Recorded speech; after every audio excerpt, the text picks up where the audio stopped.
Morning everyone. तो अभी तक हम लोगों ने पढ़ी अभी तक जो हम लोगों ने चैप्टर 1 और चैप्टर 2 में पढ़ी थी वो था कि बेसिकली अ चार्ज। ठीक है। पहली चैप्टर्स में जो हम लोगों ने पढ़ी इससे रिलेटेड जितनी प्रॉपर्टीज थी वो सारी प्रॉपर्टीज के बारे में पढ़ा। Quantization of charge, how charge transfer from one body to second body, what are the process of induction from first body to second body. फिर सेकेंड चैप्टर में जो आपने पढ़ा कि अगर वही चार्ज स्टेशनरी स्टेट में हो यानी जिनकी वेलोसिटी ज़ीरो हो तो उस स्टेट पे जब वो रेस्ट स्टेट पे होंगे तो उसके साथ एसोसिएटेड जो प्रॉपर्टीज़ होंगी, ठीक है, जैसे कि हमारा इलेक्ट्रिक फील्ड था, हमारा इलेक्ट्रिक फोर्स था, फिर हमारा capacitance, potential difference, potential energy, dipole dipole movement, ये सारी चीज़ें पढ़ी। अगर चार्ज स्टेशनरी स्टेट में हो उससे रिलेटेड जितनी प्रॉपर्टीज थी इतनी सारी टॉपिक्स हम लोगों ने उसमें पढ़ी। फिर उससे रिलेटेड हम लोगों ने डिवाइस भी देखी। पहला डिवाइस तो हमारा कैपेसिटर खुद था, ठीक है। और उसके बाद एक एप्लीकेशन देखा हम लोगों ने, इलेक्ट्रोस्टैटिक्स ऑफ कंडक्टर्स का वेन डी ग्राफ जनरेटर। अभी तक जो हम लोग पढ़ रहे थे उसमें चार्ज हमारा स्टेशनरी स्टेट है, पर जो अब हमारा चैप्टर है चैप्टर 3 करंट इलेक्ट्रिसिटी, उसमें चार्ज हमारा स्टेशनरी ना होकर के मूव करेगा। ठीक है। अब उसकी वेलोसिटी जीरो नहीं होगी, यानी कि वो चार्ज हमारा एक पोजीशन पे फिक्स नहीं रहेगा, एक पोजीशन से दूसरे पोजीशन पे मूव करेगा। ठीक है। तो चैप्टर 3 में जो हम लोग पढ़ेंगे वो ये पढ़ेंगे कि when a charge start moving from position 1 to position 2 और a charge gain some velocity, then the associated property with the charge, ठीक है, जितनी भी प्रॉपर्टीज एसोसिएटेड होगी विथ चार्ज, ठीक है, we will going to discuss in chapter 3। तो जो हमारी पहली टॉपिक होगी वो है हमारी इलेक्ट्रिक करंट, जैसा कि इस चैप्टर का नाम ही है करंट इलेक्ट्रिसिटी। तो पहले बात आती है व्हाट इज करंट।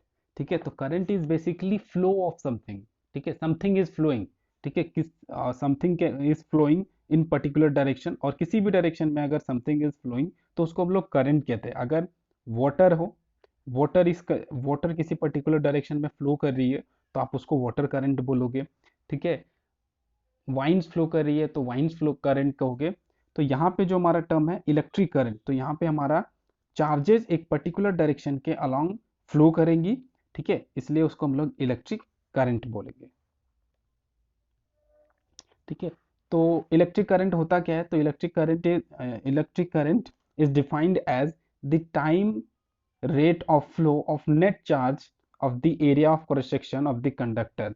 ठीक है। कहने का मतलब है कि टोटल जो करंट आई होती है, आई से डिनोट होता है, वो डिफाइंड होती है total current I is given by total charge Q flow with in the time T.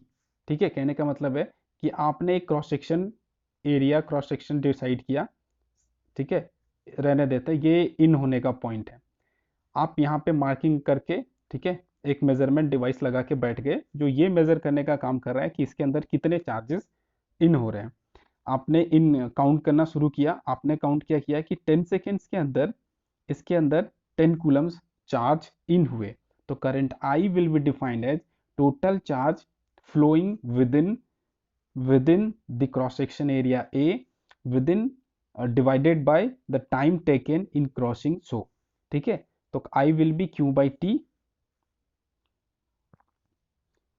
I will be Q by T, और क्यू का हमारा क्या था?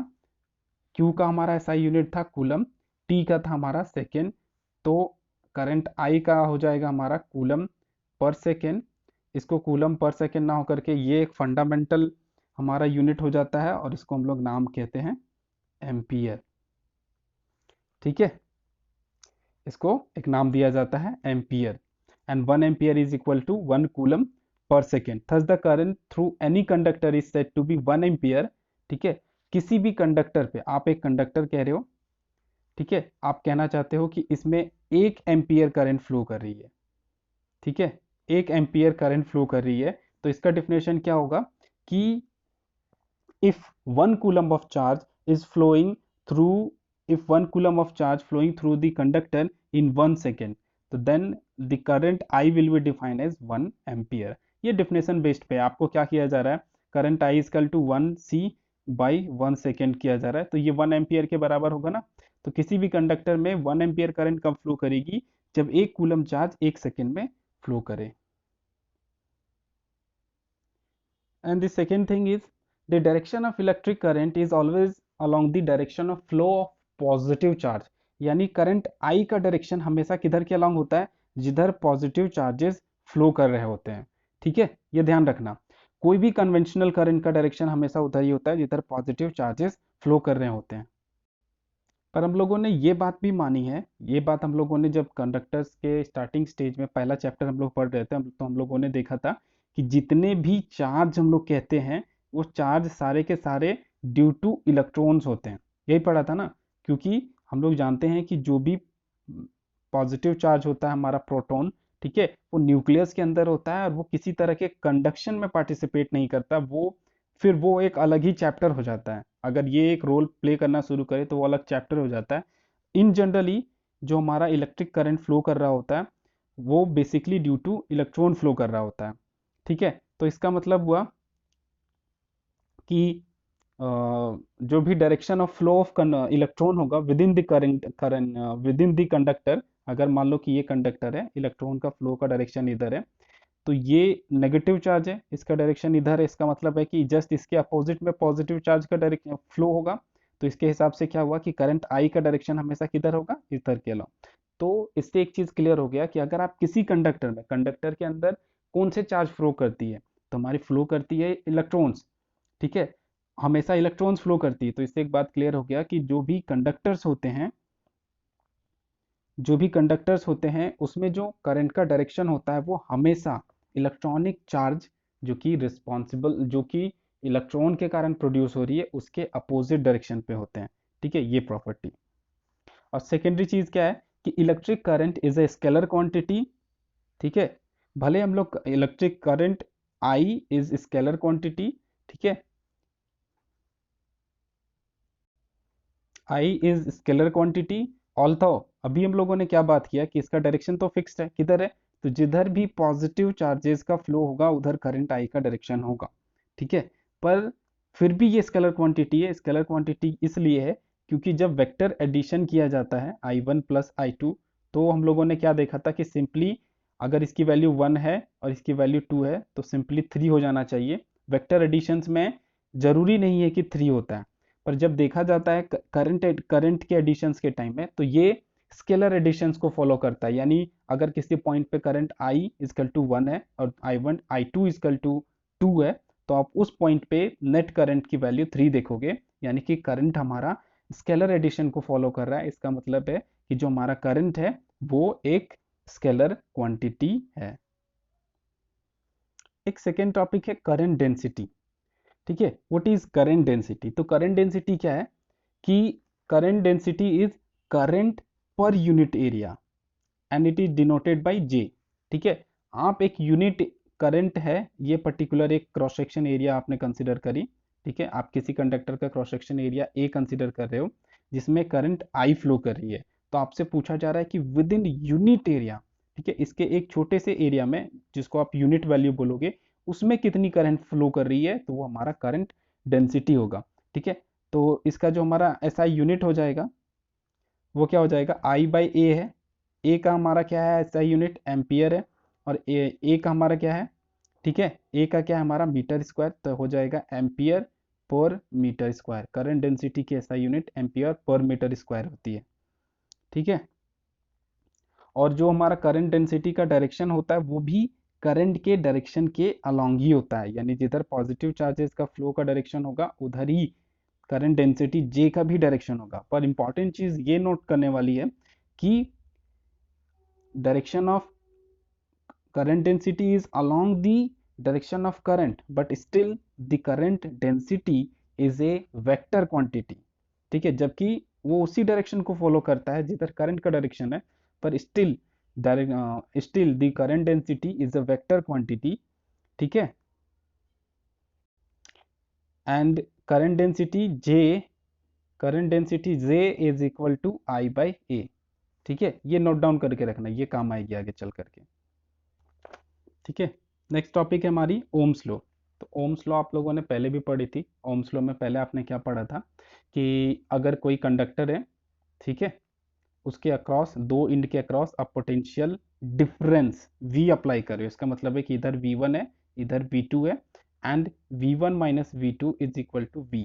आप दो कंडक्टर के दोनों इंड के अक्रॉस आप अगर एक पोटेंशियल डिफरेंस अप्लाई करते हो V, और इसमें करंट I फ्लो कर रही है, ठीक है, तो according to the Ohm's law V, according to the Ohm's law V will be proportional to I, और प्रोपोर्शनल का साइन हटाओगे तो एक कांस्टेंट आता है R, which is basically the term, ठीक है। एंड हम लोग इसको इसके बारे में भी जानते हैं, R is actually the resistance, and SI unit of resistance is ohm, and it is denoted by like this, ठीक है। ये हमारी ओम्स लॉ थी।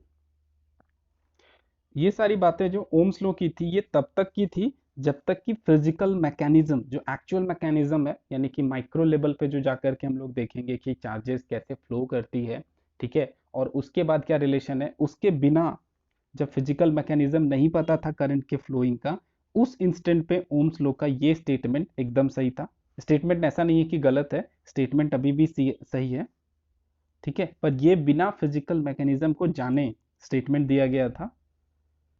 तो अभी अभी हम लोगों ने एक नया टर्म डिफाइन किया है आर, ठीक है। आर क्या है, हमारा रेजिस्टेंस, उसकी एसआई यूनिट हम लोगों ने देखी ओम है, ठीक है। और इन जनरली क्या देखा जाता है कि जो रेजिस्टेंस होता है वो मटेरियल पे डिपेंड करता है, and also the dimension of conductor. कहने का मतलब है कि आपने एक कंडक्टर डिसाइड किया, ठीक है, कंडक्टर की मटेरियल सपोज एल्युमिनियम है, ठीक है, तो जो इसकी रेजिस्टेंस होगी, रेजिस्टेंस कहने का मतलब है कि आप इस कंडक्टर के थ्रू, ठीक है, इस कंडक्टर के थ्रू चार्ज को फ्लो कराना चाहते हो, या फिर सपोज इलेक्ट्रॉन को फ्लो कराना चाहते हो, तो जो इलेक्ट्रॉन है इसके अंदर जब आएगी तो किसी ना किसी तरह का अपोजिशन फेस करेगी, इसके अंदर के मटेरियल है, इसके अंदर भी तो मटेरियल एटम्स भरे हुए हैं, तो ये जब इलेक्ट्रॉन इसके अंदर आएगा तो ये एटम से, ठीक है, यहाँ पे एग्जिस्टिंग ऑल अदर इलेक्ट्रॉन से वो रिपल्सन क्रिएट, रिपेल होगा, इन पॉजिटिव एटम्स से वो अट्रैक्ट होगा, और इन सारे केसेस में क्या देखने को मिलेगा कि सिंपली इलेक्ट्रॉन एक इंड से दूसरे इंड तक नहीं आ सकता, उसको एक तरह का रेजिस्टेंस फेस करना पड़ रहा है, एक तरह का अपोजिशन फेस करना पड़ रहा है, उसी को हम लोग यहाँ पे रेजिस्टेंस कह रहे हैं, ठीक है। हाँ, तो जो रेजिस्टेंस आर था वो क्या क्या चीज़ों पे डिपेंड करती है, मटेरियल पे। सपोज ये रेजिस्टेंस है, ठीक है, एक कंडक्टर है जिसका मटेरियल एल्युमिनियम है, और इसका डायमेंशन, इसका क्रॉस सेक्शन एरिया है, ये सपोज ए है, और इसका लेंथ सपोज एल है। तो क्या स्टेटमेंट दी जा रही है कि आर जो है सिर्फ इस बात पे नहीं डिपेंड करता है कि एल्युमिनियम का है या सिल्वर का है या फिर गोल्ड का है, ये इस बात पे भी डिपेंड करती है कि उस कंडक्टर की डायमेंशन कितनी है, यानी उसका क्रॉस सेक्शन एरिया कितना है, उसका लेंथ कितना है। इन जनरल क्या देखा जाता है कि resistance r is proportional to l. कैसे, तो एक कंडक्टर कंसिडर करो जिसका लेंथ एल है, इसके अक्रॉस पोटेंशियल वी आपने अप्लाई करी, ठीक है, आप एल को 2L कर दो। 2L करने का मतलब हुआ कि एक आर आपने और कंडक्टर लगा दिया, इसके अक्रॉस पोटेंशियल वी था, इसके अक्रॉस भी पोटेंशियल वी हो गया, यानी अब पोटेंशियल कितना हो गया हमारा, 2V हो गया ना। तो resistance r is equal to v by i होता है, करंट स्टिल आई ही है इसके अंदर, ठीक है, तो हमारा जो रेजिस्टेंस आर हो जाएगा वो 2V/I हो जाएगा, और आप यहाँ देखो कि जो भी टोटल टर्म है वो 2 टाइम्स, ठीक है, हो गया है, यानी कि आर लेंथ के बढ़ाने से बढ़ता है, ठीक है, यानी कि R is proportional to L. If L, length of the conductor increases, then the resistance of the conductor also increases. ठीक है। सेकेंड है R is inversely proportional to area of cross section A. ठीक है, क्यों, क्योंकि देखो अगर किसी कंडक्टर का एरिया ऑफ क्रॉस सेक्शन छोटा है तो इसके अंदर जो इलेक्ट्रॉन्स आ रहे होंगे या इसके अंदर जो भी चार्जेस इन होंगे उनको अपोजिशन ज़्यादा फेस करना पड़ेगा। सकरी रास्ते में जो रास्ता काफ़ी सकरा होता है, जो रास्ता काफ़ी सकरा होता है उसमें, ठीक है, आप हाई वेलोसिटी के साथ मूव नहीं कर सकते हो, नहीं मूव कर सकते हो ना, वहाँ पे अपोजिशन सामने से टक्कर होने का ज़्यादा चांस होता है। और सिमिलरली अगर इसी का क्रॉस सेक्शन बढ़ा दिया जाए लेंथ कांस्टेंट रख करके, तो आप क्या देखोगे कि अब इलेक्ट्रॉन्स ज़्यादा आसानी से, इसके पहले के कंपैरिजन में ज़्यादा आसानी से मूव कर सकते हैं। तो इससे भी आप देख सकते हो कि यहाँ पे आप एरिया ऑफ क्रॉस सेक्शन बढ़ा रहे हो तो रेजिस्टिविटी यानी जो अपोजिशन चार्जेस फेस कर रहे हैं वो डिक्रीज कर रहा है, ठीक है। तो r is inversely proportional to area of cross section, दोनों को कंबाइन कर दो, दोनों को कंबाइन करोगे तो एल बाई ए हो जाएगा, प्रोपोर्शनल का साइन हटाओगे, प्रोपोर्शनल का साइन हटाओगे तो यहाँ पे रो एल बाय ए आ जाएगा, ये प्रोपोर्शनैलिटी का, ठीक है, ये प्रोपोर्शनैलिटी के हटाने पे जो कांस्टेंट आ रहा है वो आ रहा है हमारा, और ये हमारा रो क्या है, ठीक है, तो रो है हमारा रेजिस्टिविटी, ठीक है, रेजिस्टिविटी ऑफ द मटेरियल, ठीक है, and it's only depend upon the material, ठीक है, यानी कि आपने जो कंडक्टर यूज कर रहे हो, ठीक है, ये इस बात पे डिपेंड नहीं करता है, जो हमारा रो है